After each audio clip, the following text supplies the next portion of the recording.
Nefer, how are your eyes? They're fine. Apart from the blindness, of course. It's not too late. Let me handle it.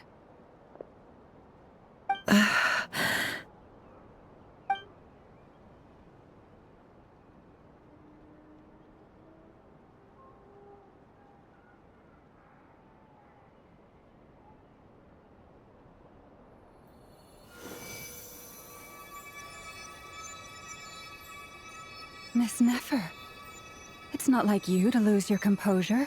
That was the most reckless thing I've ever seen you do. Reckless how? The situation was critical. Our lives were at stake. We had to do something. Even so. Okay. I guess you're right. Under the circumstances, it was a wise decision. You traded your eyes for an incredible victory. In business terms, I suppose that's a huge return on investment. I'd be hard-pressed to argue otherwise. Still, I don't like this outcome, and I don't want you to lose your sight for good. People suffer when they make sacrifices they shouldn't have to make, whether that means faith, strength, or in this case, your ability to even see. I had hoped you could win without sacrificing so much as a single hair on your head. Thank you. Really. All done. Don't try and open your eyes just yet. We'll see how you're doing in a couple of days. Until then, please follow your recovery plan to the letter. I'll send full details through Yehoda. For now, just get yourself home, relax, and rest. My dear friends, we have fought bravely and achieved a spectacular victory. A dark cloud has been lifted from the skies of Nodcry. All in this land will be grateful for what you have done. The moon will remember this day. Thank you both.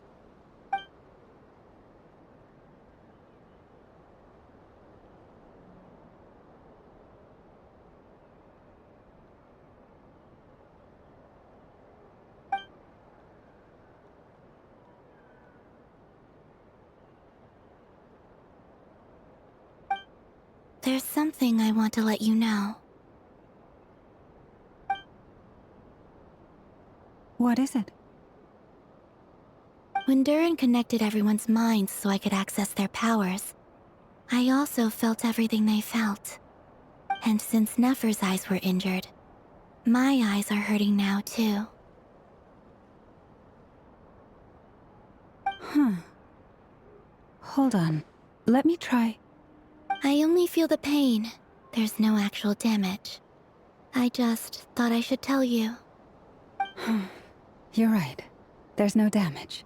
That's a relief. But I must say, I'm surprised to hear the Kutar share something like this with me.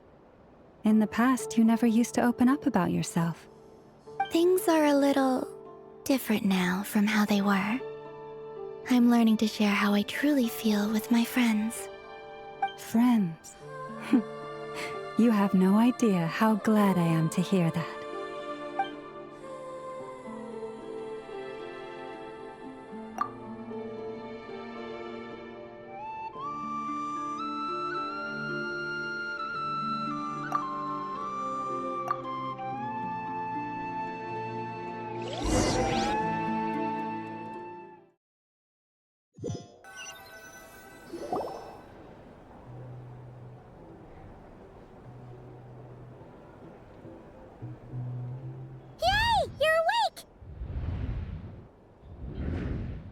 How you feeling? Any aches and pains? Did you sleep well? I'm doing all right, Paimon. No need to worry about me. Phew! Well, that's good. Paimon's been sitting on the edge of the bed worrying about you for ages. You slept a whole day and night. Poor Paimon had to eat all by her lonesome. Glad to hear you didn't starve. How was the food? Well, it wasn't the same without you there to share it.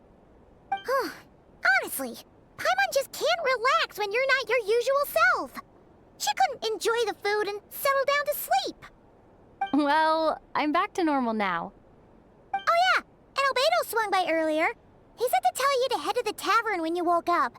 Varker and the others are organizing a victory feast and they want to celebrate with you. He also dropped off some medical supplies, but you seem fit as a fiddle, so guess you won't be needing those. If you're feeling up to it, let's head over now. Wouldn't want to keep them waiting.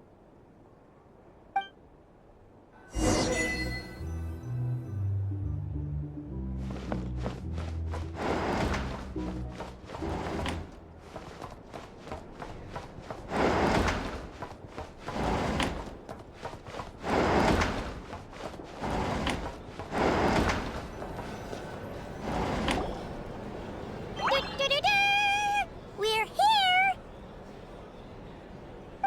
Traveler and Paimon! Perfect timing! We were literally just saying how there's no way we're holding this victory feast without you any longer, and we would have postponed it till tomorrow. How are you feeling today? Much better, thanks. Don't worry about me. Relieved to hear it. If that changes, just let me know. Happy to check you over at any time. Yep, we're here for you. Anything you need, just let us know. Oh wait, where's Nefer? How are her eyes doing? Nefer's right over there. I'm sure she'd love to catch up with you.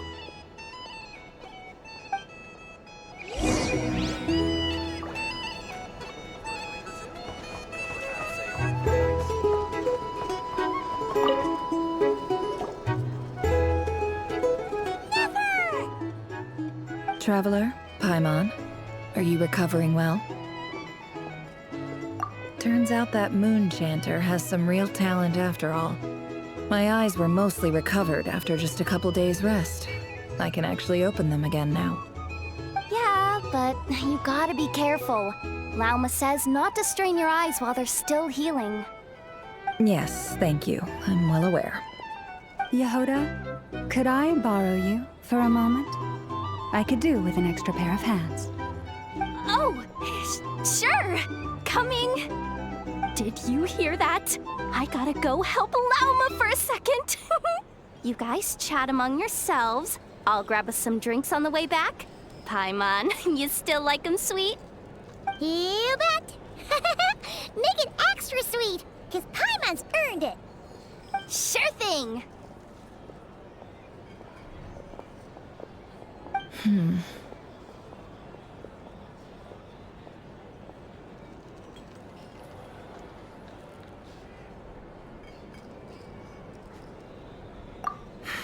The Raker of Solnari.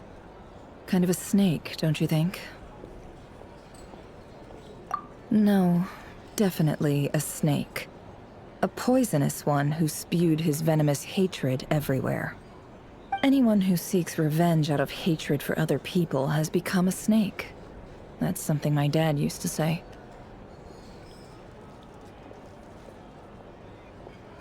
Perhaps.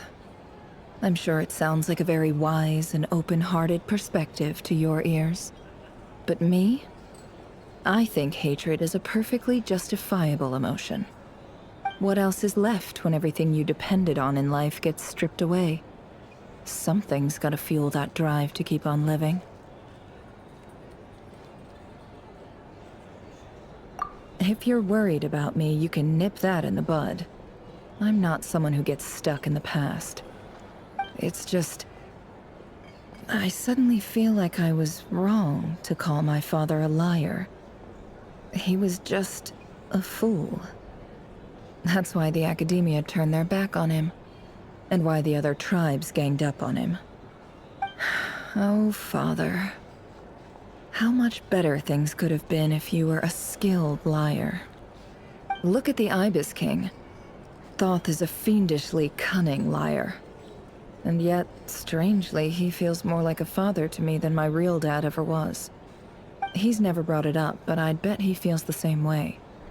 Why else would he give me the power to perceive the truth, while at the same time training me in the art of deception? Well, King Deshret banished him to Aru, which is essentially a prison, and posed 3 questions to him. He promised that he'd have his freedom if he could find the answers. His response was to take on a physical form and approach me, hoping that I could become his envoy and search for one of the answers on his behalf. Did he really think I'd fall for that? He's stuck there. He can't make me return what he gave to me.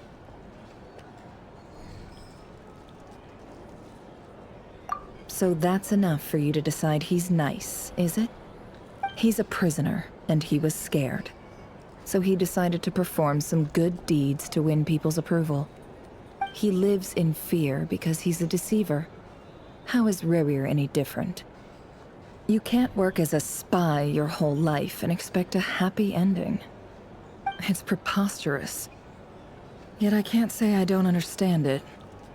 Liars live in the darkness of their own making, but it's still human nature to want to go on living. They say that a liar's soul is the most worthless thing in the world. What do you think?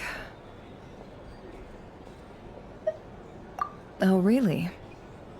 Well, it takes a very kind person to find compassion even for liars.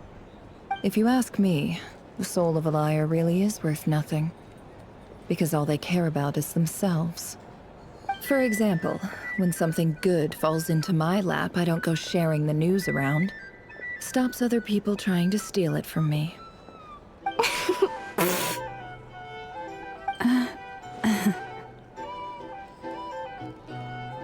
So be it. They have sharp ears. I can't keep anything from them. Oh, is that what it looks like? Well, you all know my past now, and I can't simply eliminate everyone who knows too much. So I guess I just have to put up with you, for the foreseeable future at least. When you find yourself in a situation you can't control, the safest play is to keep calm and start monitoring everyone involved like a hawk.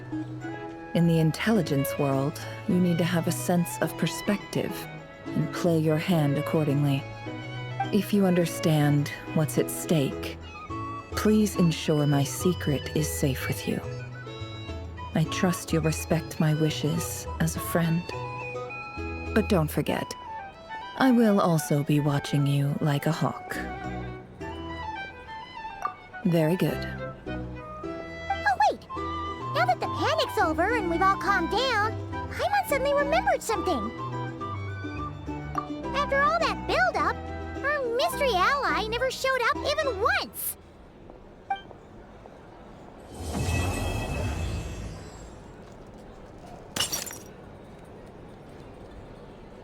Huh? Am I imagining things?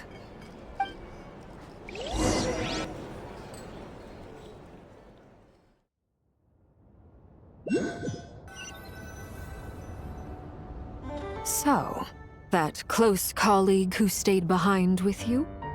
What's he been up to recently? Don't know, don't care.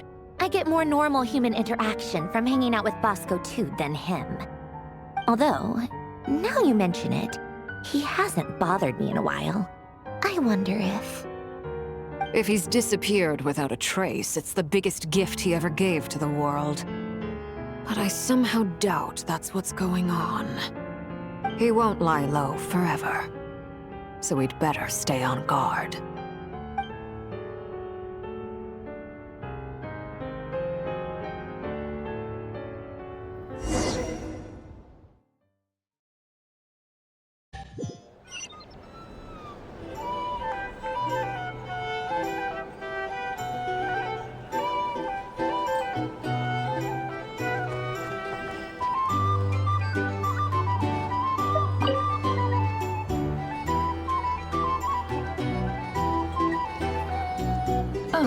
Lord Sangama Bay.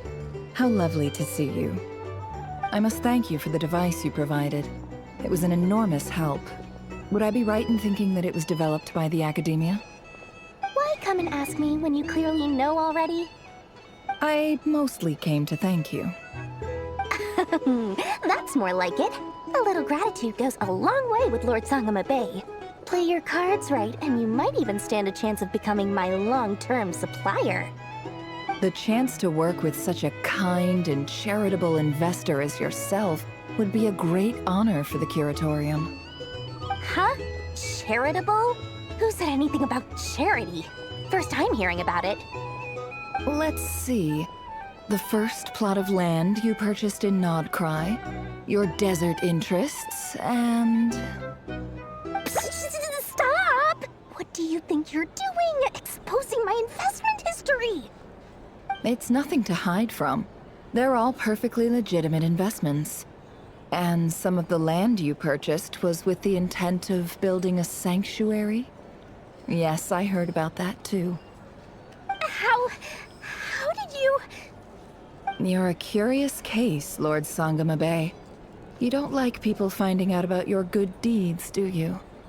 But I'm afraid no matter how hard you try to keep things under wraps, where there's a will, there's a way. You did it for Sumeru, didn't you? It was empty land that was gonna go to waste otherwise. I figured if I built something there, it might at least get some use in an emergency. Disasters are capricious things. They strike without any warning. I've lost family to a disaster before, and I don't want to lose any friends or business partners if I can help it. My elder sister used to dream of finding a sanctuary. Somewhere with plenty of food, water, and medicine. Where everyone could live happy lives. It was something I looked into, but after discussing things with the Dendro Archon, I decided on a more effective strategy. The tech people handled the tech, and Moneybags provided the Mora. It just made the most sense. It's a pity that so few people know the truth about you. Everyone says that you view everything in terms of Mora, and all you care about is growing your own wealth. So, what's the problem with that? Everyone wants to be rich. It's human nature. So yes, I love Mora, and it's nothing to be ashamed of. But surely you have dreams of your own beyond just making Mora. You don't get it, do you? My dream is to invest in other people's dreams. And, you know, make a nice little slice for myself along the way. Just thinking about it makes me happy. That sweet, sweet sound of Mora. Thank you. For the device? And the pendant. Oh, that. I was just returning a favor. Don't worry about it. Seems like we've both been away from home for a very long time. Yeah. So long that I barely remember what my family even looked like. That would be your mother, father, and sister? Yeah, though it's been years since my sister passed away. It's not like I want to forget them, obviously, but memory can be even more ruthless than the most calculating business person. Beyond a certain point, if something isn't helping you, it just gets rid of it.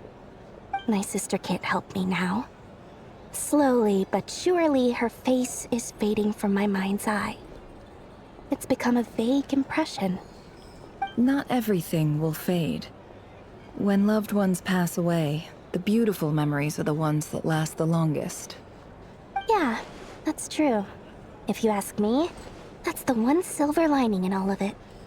Well, that, plus, I'm sure that life is much better now than it was back then. Oh, absolutely. I have tons of Mora, a big beautiful house, business is booming, and I'm as happy as can be. You've got a lot going for you too. Boss of the Curatorium of Secrets? I'm sure there's plenty of Mora to be made in that line of work. I appreciate the vote of confidence.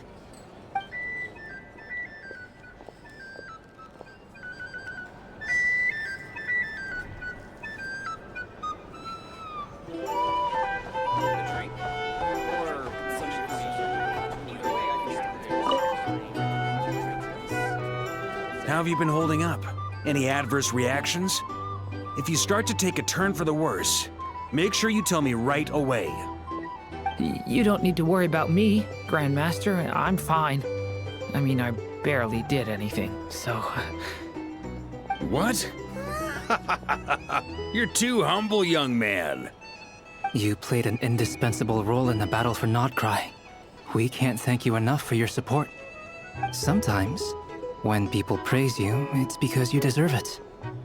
The best thing is to accept it calmly and with grace. It's important to learn how to respond to words of admiration. Let's do a quick demonstration. Albedo, that was an incredible feat of alchemy. The pressure was on, but you worked flawlessly at lightning speed to get the job done. Thank you. I can't take all the credit, though. Durin played a big part in forming the alchemical array. See? Did you catch that? A masterclass in how to take a compliment. Okay, yeah. I did work pretty hard to help prepare for the battle. No point denying that. Hey, you guys!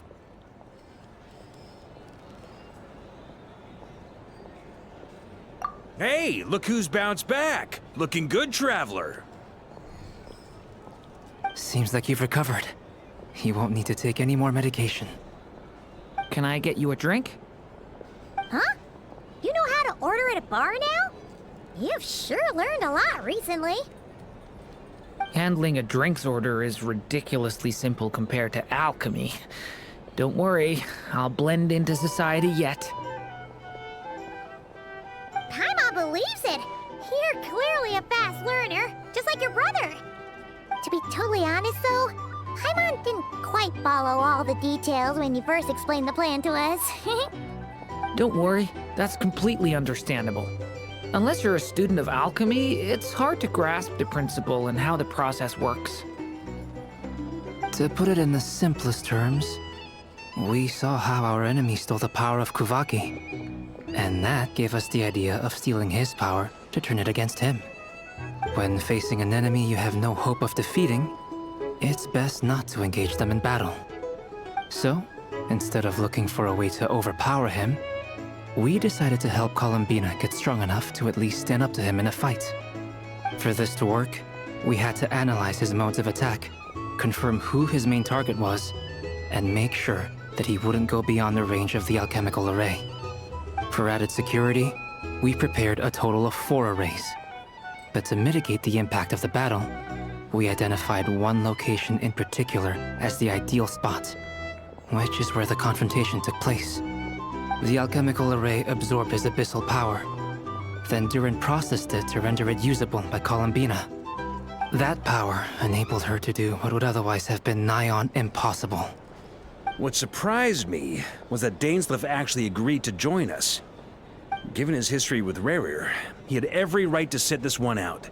But we're extremely grateful for the decision he made.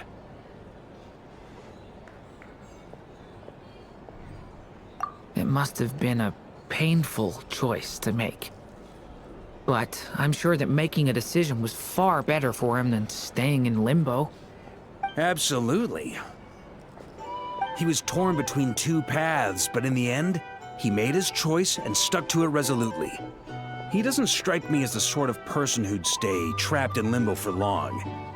Anyway, however you cut it, everyone gave a stellar performance. And now, it's time to kick back and celebrate.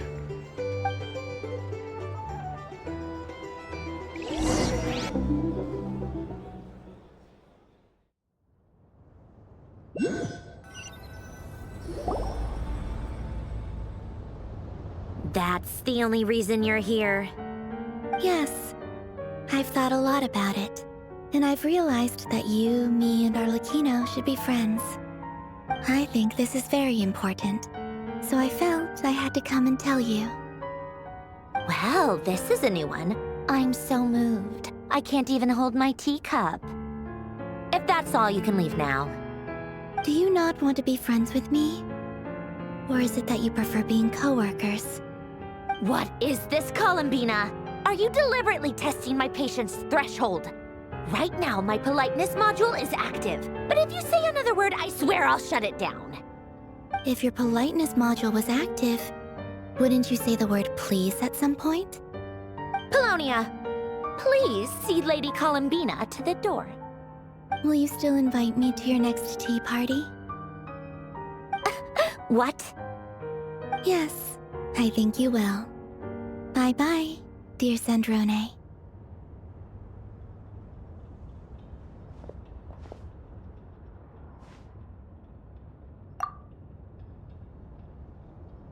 Last time, the Wild Hunt escorted you out. Would you rather I handled it myself this time? We just wanted to, see how you were doing now that it's all over. Why? Out of concern for my safety? I hope you didn't seriously think that the Rayhir of Silnari would be able to lay so much as a finger upon me, given how prepared I was. Mostly because you kind of helped us out, so we just wanted to check you were okay. Looks like all your robots are fixed, huh? Oh, don't you worry about that. Tea time is already a write-off. The visitor before you managed to kill my appetite. If you're in the mood for tea, go ahead and help yourself. Otherwise, it's going to waste. My coasters are still missing in action, though. Use this notebook instead. Whoa! Pretty hefty notebook. Look at all those calculations. You can ignore those. They're just dumb scribblings. I doodle and write in my free time. Sometimes I remember the distant, dreamlike past. Sometimes I imagine the far-flung future. And other times, I grit my teeth and note down all the crazy nonsense going on in the present. Some people do the crosswords in the newspaper. This is my equivalent of that. Trying to predict the future is like daydreaming, and writing about the present just makes me furious. The past is my favorite. If nothing else, it's already set in stone, so I don't have to rack my brains trying to figure it all out. Huh. Although, having said that, the only vaguely interesting memory in my past is probably that guy they call Lord Artificer.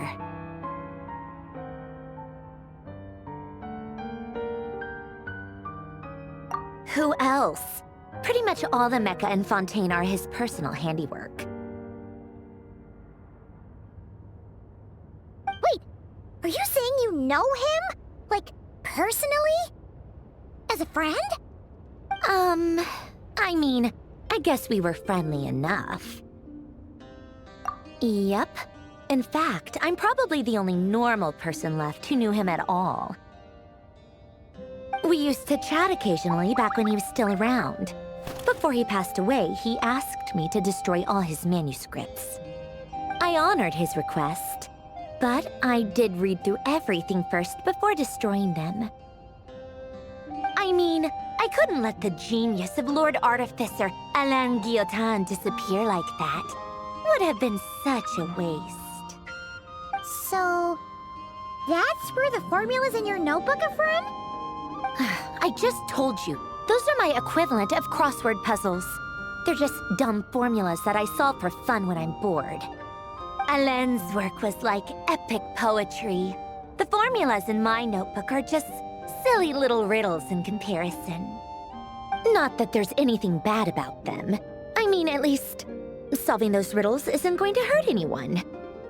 Except me, 'cause I lose a few brain cells in the process. Anyway, while we're on the topic, I might as well tell you about what happened to him and his friends. Alain Guillotin had two close buddies, Renee and Jacob. They spent their childhood years together in the Narzissenkreuz Institute. They were all quite competitive, so there was some rivalry between them, but it was a friendly rivalry. But beneath the friendship and the rivalry ran something deeper, a sense of nostalgia for the past. Unfortunately, childhood would end. The prophecy would come true, the apocalypse would arrive, and the future would never be. A mad dream that would normally only capture the minds of lunatics begin to take root in their hearts. A dream of saving the world. And if Renee and Alain had been people of lesser wits, that dream would probably have ended up as something for them to joke about in their older years. But alas, they were some of the sharpest minds around. They nurtured that dream with the full power of their intellect, and it grew into something that ate away at their souls. The first of them to fall under its spell was Renee. Against Alain's wishes, he persisted in experimenting on a mutual friend of theirs to try and save their life. Alain did not approve and parted ways with Renee. It's complicated. Alain wanted to believe that Renee only did what he did for the sake of their friendship. But when he told me about what happened, I could tell he still had some suspicions about Renee's motives. Perhaps the seed that would grow into a nightmare had already sprouted in Renee's mind. Even then. The next time they met, Renee's soul had been completely engulfed by the dream of salvation. His futile attempt to change the tide of fate only resulted in a wave that swallowed up the world, even before the apocalypse came.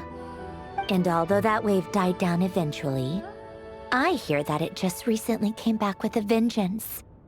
As I understand, Renee wanted to live out his dream of salvation once more. But I'm told that the attempted resurgence finally died out for good. At long last, Renee awoke from his deluded dream. Though of course by then it was far too late.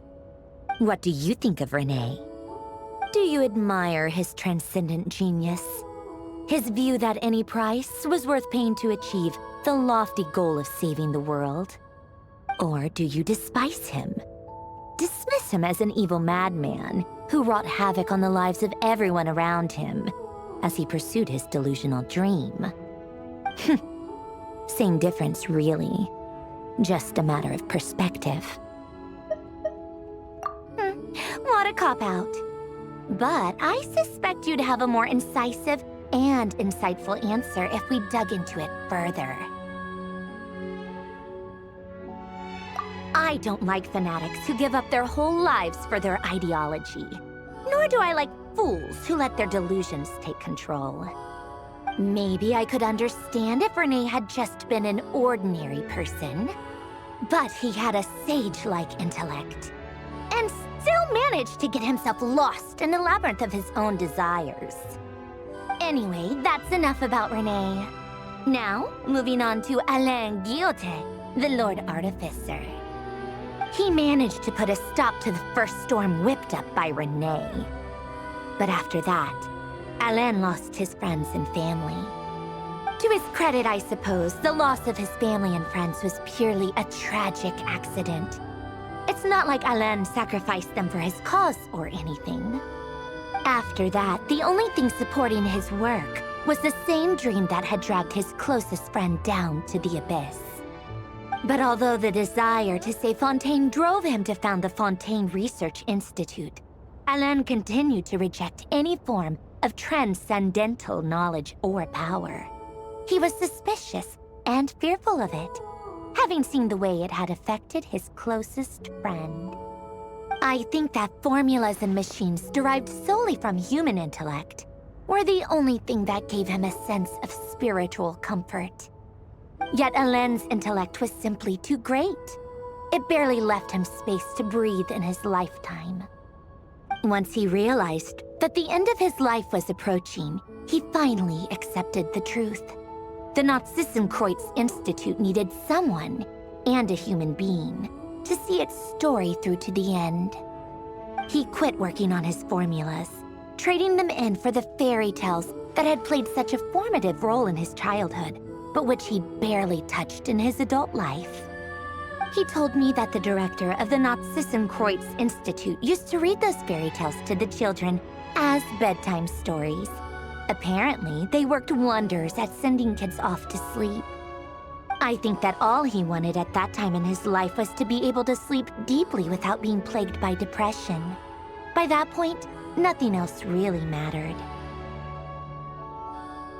At the very end, he laid down to rest in the ruins of the former Nazissenkreuz Institute orphanage, while the Fontaine Research Institute he had founded continued tirelessly with its work. Many years after that, tensions over competing dreams would once again cause a rift, this time between members of the Fontaine Research Institute. But the actions of those fools had nothing at all to do with Alain. And that is the story of two people from the Nazissenkreuz Institute who both wanted to save the world. One went all in on his fantasy of salvation without ever looking back, and ended up calmly sinking to the bottom of the deepest sea. The other sought desperately to burn bright in his life, even though he wasn't sure where he was going. I do sometimes wonder, why is it that people like them have such grand hopes of saving the world? Even the grandest tree starts as a tiny seed. So perhaps, for each of them, their mission to save the world began with a very simple desire: to save themselves. They were young children with friends and family who mattered to them, desires to explore the meaning of life, ambitions to have a successful career. They didn't want to see all of that taken away in one fell swoop. Or maybe they just wanted to find something to anchor themselves within the chaos, to stop them getting quietly swept away by the storms of life. But instead, the search for their own salvation took them down the rocky road laid out by fate. Do you think the desire to save oneself is enough of a justification to try and save the world?